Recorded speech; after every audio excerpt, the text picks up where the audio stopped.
Topic 3, racial disparities in arrest.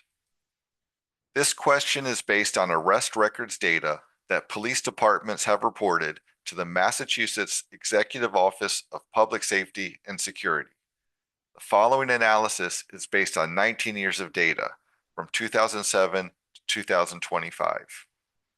In the 2020s, across the 5th Middlesex District municipalities, the total number of Black people arrested has declined compared to previous decades. However, Black people now account for an even higher share of all arrests. So here in this chart, there are two data points that have been graphed. The red bars are the total number of Black people arrested across the 5th Middlesex District municipalities. So all the arrest records provide race information, and this is the sum of all the records where the race was identified as Black. That is the red bar. The blue line takes that total number of Black people arrested and divides it by the total number of arrests across these municipalities. So if you look at 2025, 124 Black people were arrested, and that accounts for 20% of all arrests across those municipalities. In Massachusetts, for Black people, both the number and share of total arrests have increased each year of the 2020s. This chart shows data across all the agencies reporting in to Massachusetts. Again, the red bars are the total number of Black people arrested, and the blue line is that number of Black people arrested divided by total arrest to give the share of arrests that Black people represent. As you can see in the 2020, the red bar gets taller each year and the line goes up each year. The black line has been provided at just over 10%, which is to represent the Black population in Massachusetts, which is 10.2%. So Black people comprise 10.2% of the Massachusetts population, but in 2025, the number of Black people arrested comprised 23% of total arrest. Additionally, in the 5th Middlesex District municipalities and in Massachusetts, the percentage of Black people among those arrested is much higher than the percentage of Black people in the population.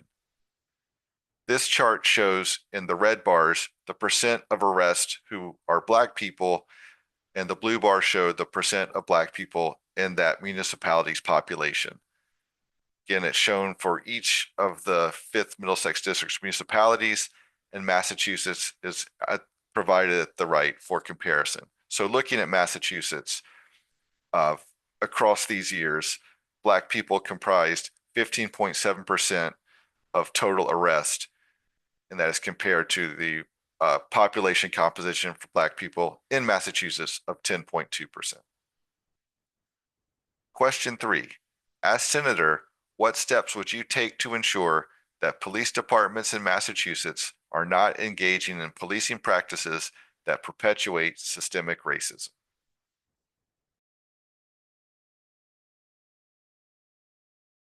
Question 3. What would I do to ensure that police departments in Massachusetts are not engaging in policing practices that perpetuate systemic racism? Let's talk about it, y'all, because I've been in this conversation for years in my community in Malden. It's actually how I got into local politics, is that I had been a part of local organizing around policing alternatives and accountability. I had been on a working group with the mayor reviewing use of force policies.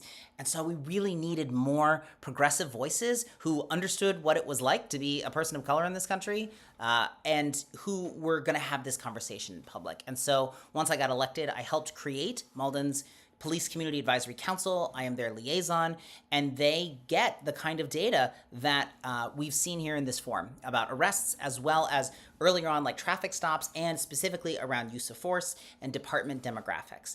And what I've learned is how important it is to have that courageous conversation in public that is grounded in data, that is not about accusing people of specific things, but trying to look at the whole picture and understanding where the system is failing us.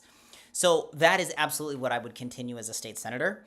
In 2020, the Massachusetts Supreme Judicial Court released a landmark study that showed that we have racial disparities in every single part of our criminal justice system, from arrest and first interactions all the way through charges, trial, sentencing, prison, parole, and that we need to be looking at every single stage of that. So that starts with the initial interaction with police departments. So when we're talking about reducing arrests and making sure that we have equitable policing, that begins with making sure that policies are good and updated and reviewed and meet professional standards. It includes making sure that our officers are trained in de-escalation. Most of the calls that police officers respond to actually aren't criminal at all. They're everything from wellness checks to problems with folks with mental illness or disturbances. I really support having more programs to have other types of response to those nonviolent calls. We've seen really good programs start up in places like Lynn, Massachusetts, and I want to put forward grants to expand those because I think having folks who have a social work, mental health, addiction services background be able to respond to many of those calls just reduces the risk of something going wrong, and it helps relieve the police departments of the burden of dealing with these folks who have so many needs that they cannot answer by themselves. So that is something I would really push for, as well as making sure that this data is there and publicly available. I think that when we have police departments and leaders who are committed to engaging with the community about this in an ongoing way, that we can hear hard truths with each other, that makes a difference. And we've seen that in Malden. So I would be pushing for that and making sure that we have data, transparency, good policies and practices, and resources for alternatives to how we respond to the situations that can lead to arrests in the first place. I also want to support restorative justice in particular as a diversion after you're arrested from making it to court and making it to trial. Those have been really successful programs, again, working with police departments in many communities that I'd like to see expanded.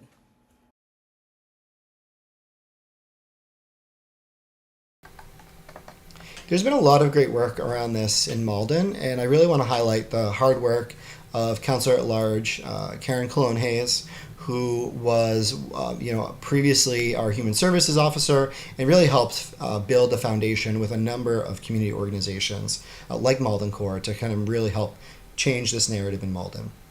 There were like Malden's Promise, which has led coalitions and trainings talking about like no such thing as a bad kid. There's the Obama use of force commitment, which helped lead to a police and policy accountability committee.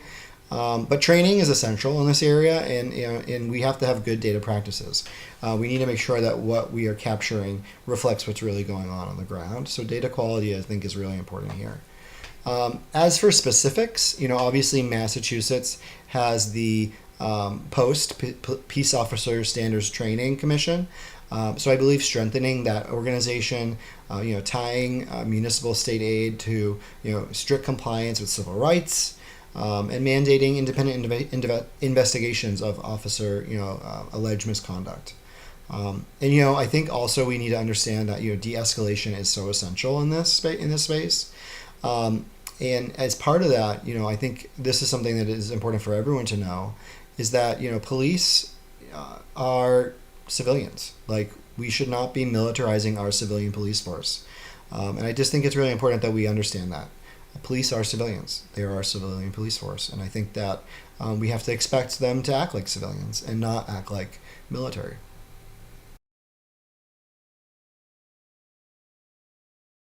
As a state representative, one of my very early votes was to support the police reform law that was incredibly controversial. And I received a lot of feedback from constituents who had very different opinions of this. But I was resolute in supporting it to ensure that we have a post commission that makes sure law enforcement officials have a state license, just like our teachers, that can be lost, which means that they're not able to continue to find new employment across different police departments if they are disciplined in one. And I think continuing to professionalize law enforcement, standardized practices across the state is incredibly important. And on this issue, of course, there is much work to do. So we're going to need to continue to lean into professional development and training for our police departments to make sure that they are aware of implicit bias, that they are unpacking the data that you have so helpfully provided, while also noting that, we're not just talking about a black and white issue. I was so proud this past month to support the PROTECT Act, which the governor just signed into law, to ensure that our local police departments are not pulled into the business of civil immigration enforcement. We are now prohibiting police officers from questioning someone about their immigration status or their background. I think that it's incredibly important in a multiracial community and commonwealth that we are addressing all aspects of racial discrimination and disparate impact. So continuing to provide police officers with the right amount of training and background, looking at our preparation programs as well to make sure as they are preparing to enter the force, they are aware of this data and thinking about ways to really combat it.